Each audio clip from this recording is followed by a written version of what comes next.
नमस्ते। इस वीडियो में हम पढ़ाएंगे आपको कि मूलों की अस्तित्व एवं मूलों की प्रकृति क्या है। इसको अच्छे तरीके से समझेंगे कि मूलों के अस्तित्व कब होगा, कब नहीं होगा, कब समान होगा, कब असमान होगा, कब मूलों की प्राकृतिक होगा। ये सभी चीज़ें जानेंगे इस वीडियो में, यानी कि पार्ट 3 में। और चैप्टर का नाम है हमारा द्विघात समीकरण, अध्याय नंबर 4। ठीक, आप जुड़ चुके बाबू थाला ऑनलाइन क्लासेस में आपका स्वागत है। तो चलिए बिना समय गवाए वीडियो को स्टार्ट करते हैं। तो देखिए बाबू, यहाँ पर मेरा आज का टॉपिक है मूलों की प्रकृति, मूलों की अस्तित्व एवं मूलों की प्रकृति। आखिर ये मूलों की अस्तित्व कब होता है, मूलों की प्रकृति कब होता है, तो इसको हम जानेंगे। तो देखिए बाबू, मूलों की अस्तित्व का मतलब कि उसका प्रकृति समझिए। अब मूलों की प्रकृति नहीं, अस्तित्व और प्रकृति अलग अलग हुआ, समझे कि नहीं। तो इसके बारे में जानेंगे। अगर उसका अस्तित्व होगा बाबू तो प्राकृतिक भी होगा, अगर अस्तित्व नहीं होगा तो प्राकृतिक नहीं होगा, समझे कि नहीं। तो चलिए द्विघात समीकरण यहाँ पहले लिखे हैं हम बाबू। द्विघात समीकरण यानी कि जिसको हम द्विघात समीकरण जिसको हम किससे सूचित ax² plus bx plus c equal to 0। अगर 0 नहीं लगे तो ये बहुपद का फॉर्म में आ जाता है, अगर 0 लगाने के बाद ये समीकरण का फॉर्म में आ जाता है। ठीक, तो समझे, यहाँ तक समझे बाबू, आप लोग यहाँ तक समझे। तो देखिए बाबू, द्विघात समीकरण का विवेचक का 3 नाम बताए थे, कौन कौन। विवेचक का 3 नाम बताए थे, कौन कौन। विवेतकर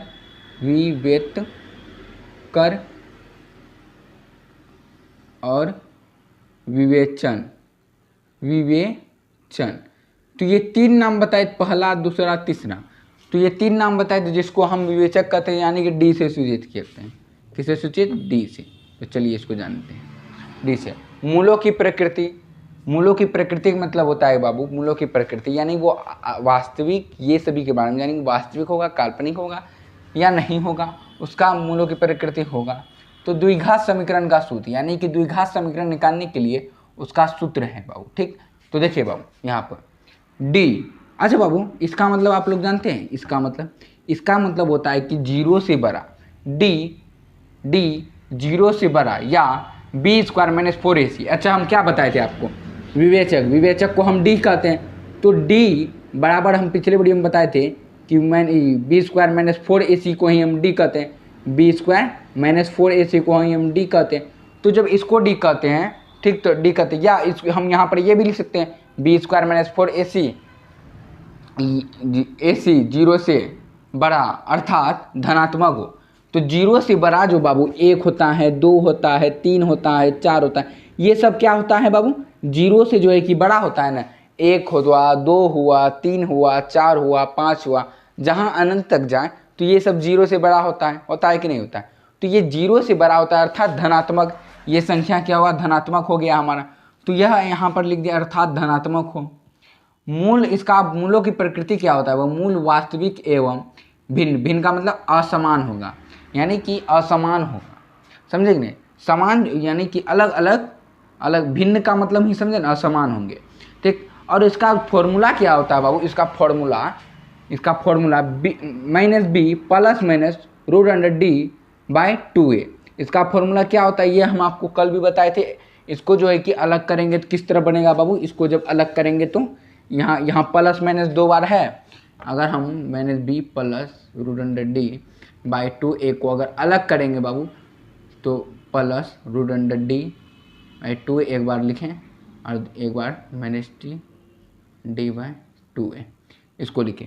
अब देखिए बाबू, इसको के यहाँ क्यों हम एक बार प्लस में एक बार माइनस में, क्योंकि यहाँ प्लस माइनस था तो प्लस माइनस में अलग कर दिए। समझे कि नहीं समझे। अब समझे। अब देखिए बाबू, यहाँ तक आपको समझ में आया।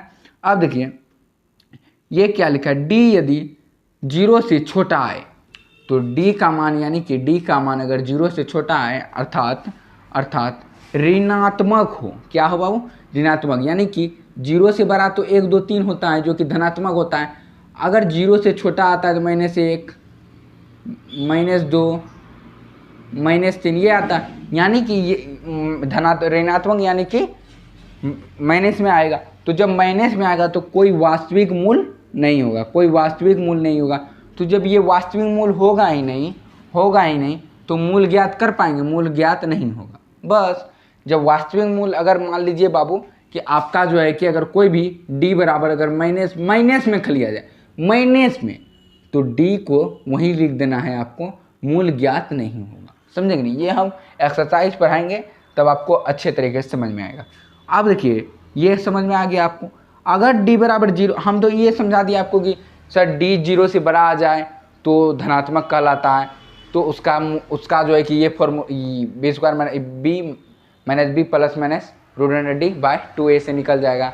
यदि d 0 छोटा हो तो मूल ज्ञात नहीं होगा। अगर d 0 आ गया तो आप लोग ये प्रश्न कीजिएगा कि कैसे तब हैंडल करेंगे हम। तो देखिए बाबू यहाँ पर देखिए, जब d बराबर 0 यानी कि B square minus 4ac, D इसको ही हम d कहते हैं, तो मूल जो है कि बाबू मूल वास्तविक एवं समान होगा। मूल वास्तविक होता है, 0 को हम वास्तविक मानते हैं, लेकिन इसका जो है मूल जो है कि समान होगा, जिसका फॉर्मूला जो है कि बाबू आपको ये है माइनस बी 2 बार। मूल समीकरण सूत्र जो है कि इसको 2 बार से सूचित करते हैं। समझे कि नहीं समझे? यहाँ तक समझे। और अगले वीडियो में बाबू हम कुछ ऑब्जेक्टिव, यानी कि ऑब्जेक्टिव तो नहीं, मतलब इसी से रिलेटिव कुछ लिखा देंगे और आपको जो है कि एक्सरसाइज हम चालू कर देंगे। ठीक है बाबू, अगर उतारना चाहते हैं तो आप लोग उतार सकते हैं।